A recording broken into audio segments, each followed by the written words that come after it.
ഏറ്റവും അവസാനം നമ്മൾ കണ്ടത് നിതിൻ രാജിൻ്റെ മരണം ലോൺ ആപ്പുമായി ബന്ധപ്പെട്ടെത്തിയാണ്. അത് ശരിക്കും അങ്ങനെ ഒരു ഇപ്പോൾ ഏറ്റവും സമീപമായിട്ട് അങ്ങനെ ചർച്ച വഴിതിരിഞ്ഞു പോകുന്നു എന്ന് സംശയമുണ്ട്. ലോൺ ആപ്പിൽ ഒതുക്കി തീർക്കാനാണ് നോക്കുന്നത്. ലോൺ ആപ്പുമായിട്ട് ബന്ധപ്പെട്ടിട്ടുള്ള കാര്യമല്ല. ചിലപ്പോഴും അതിൻ്റെ പേരിലായിരിക്കും ഓഫീസിലേക്ക് വിളിച്ചത്.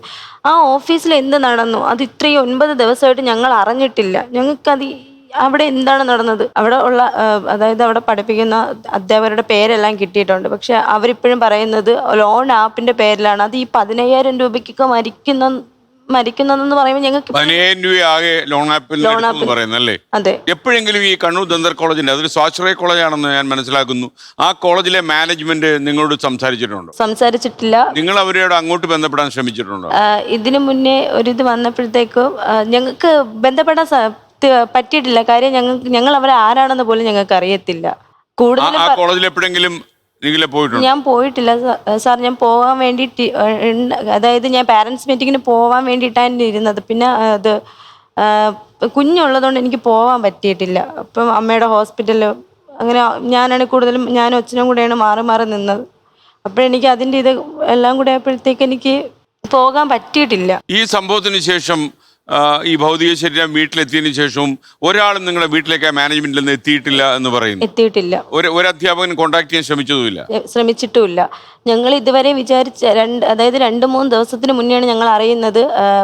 ടീച്ചർ അല്ല അതായത് അവിടെ പഠിപ്പിക്കുന്ന മാം അല്ല വിളിച്ച് പറഞ്ഞിട്ടുള്ളത്. അവിടെ ഇവന്റെ ക്ലാസ്മേറ്റായ ആർച്ച എന്നുള്ള ഒരു ക്ലാസ്മേറ്റ് തന്നെയാണ് ഞങ്ങളുടെ വിളിച്ച് പറഞ്ഞിട്ടുള്ളത്. അത് അമ്മയാണ് ഫോൺ ചെയ്തിട്ട് പറയുന്നത് ഇതിനൊരു അപകടം പറ്റിയിട്ടുണ്ട്, ICUലാണ്, ആക്സിഡൻ്റ് ആയി ICUലാണ്.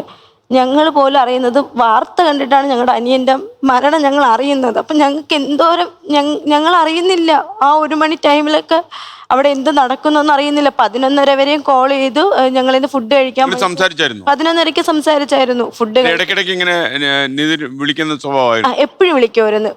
9-ാം തീയതി വരെയും രാത്രി ഒരു 11:30 വരെ ഞങ്ങൾ സംസാരിച്ചിട്ടുണ്ട് ഫോണിൽ. രാവിലെ സംസാരിച്ചു, അതായത് ഫുഡ് കഴിക്കാൻ പൈസ വേണം എന്നുള്ളതിൽ സംസാരിച്ചു. പിന്നെ അതിനുശേഷം ഞാൻ എൻ്റെ ജോലിയുടെ തിരക്കായതുകൊണ്ട് ഞാനങ്ങ് പോയി. ഒരു 3 മണിയൊക്കെ ആയപ്പോഴത്തേക്കാണ്, അതും ഇൻസ്റ്റഗ്രാമിലൂടെയാണ് എൻ്റെ ഒരു ഫ്രണ്ട് പറയുന്നത്, അത് ചേച്ചി അച്ഛൻ്റെ നമ്പർ ഒന്ന് എനിക്ക് അയച്ചു തരാമോ, നിതിനൊന്ന് ആക്സിഡൻ്റ് ആയെന്ന് പറഞ്ഞു. എപ്പോഴാണ് ഞങ്ങൾ അറിയുന്നത്. അപ്പോഴും ആക്സിഡൻ്റ് ആയ ICUലാണ്. എന്ത് പറ്റി എന്താണ് കാരണമെന്ന് ഞങ്ങൾക്ക് അപ്പോഴും അറിയാം. ഇവൻ്റെ അതെ, അത് ഇൻസ്റ്റ വഴിയിട്ടാണ് മെസ്സേജ് അയക്കുന്നത്. നിതിൻ ഇങ്ങനെ ആക്സിഡൻ്റ് ആയി ICUലാണ്, അച്ഛൻ്റെ നമ്പർ ഒന്ന് വേണമെന്ന് പറഞ്ഞായിരുന്നു. അപ്പോഴേ എന്ത് കാരണം, കുഴപ്പമൊന്നുമില്ല ചേച്ചി, ആ സമയത്തൊക്കെ അനിയൻ മരിച്ചിട്ടുണ്ടായിരുന്നു, ഞങ്ങൾ അറിയുന്നില്ല. അത് ഹസ്ബൻഡിന്റെ അമ്മ കെട്ടിടത്തിന്റെ മേളിൽ നിന്ന് വീണപ്പോ തന്നെ മരിച്ചിരുന്നു.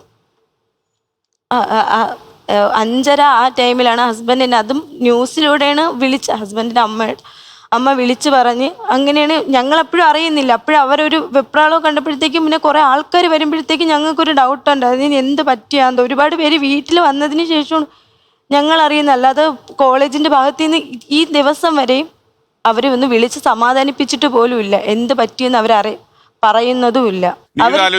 നീതൊരു ബാങ്കിലല്ലേ വർക്ക് ചെയ്യുന്നത്? അതെ. ഈ എന്തുകൊണ്ടായിരിക്കാം മാനേജ്മെന്റ് ഇങ്ങനെ ഒരു അകലം പാലിക്കുന്നത്?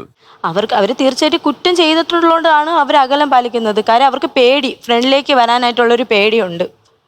നല്ല രീതിക്ക് ആ ഒരു ബുദ്ധിമുട്ടുണ്ട് നമ്മളെ ഫേസ് ചെയ്യാൻ. കാര്യം അവരുടെ ഭാഗത്തു നിന്ന് വന്ന മിസ്റ്റേക്കാണ്. പക്ഷെ എന്തുകൊണ്ട് അവരെ ഇപ്പോഴും സേഫ് ചെയ്യുന്നു? ഈ ബോഡി അനുഗമിച്ചും ഒരാളും വന്നില്ല അല്ലേ? ഇല്ല, ഈ മാനേജ്മെന്റിന്റെ ഭാഗത്തുനിന്ന് ആരും വന്നിട്ടില്ല. വിദ്യാർത്ഥികളുണ്ടായിരുന്നോ? അതും ഇന്നലെയാണ് വന്നത്. അതായത് 8ാമത്തെ ദിവസമാണ് വന്നിട്ടുള്ളത്. കുട്ടികൾക്ക് പേടിയുണ്ട്.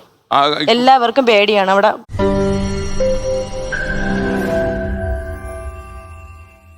ലോകത്തെവിടെയായാലും ഏത് സമയത്തും 24 വാർത്തകളും ഓഗ്മെന്റഡ് റിയാലിറ്റി പാക്കേജുകളും എക്സ്പ്ലെയിനറുകളും വിശദമായി കാണാൻ ഞങ്ങളുടെ YouTube ചാനൽ നിങ്ങൾക്ക് സബ്സ്ക്രൈബ് ചെയ്യാം.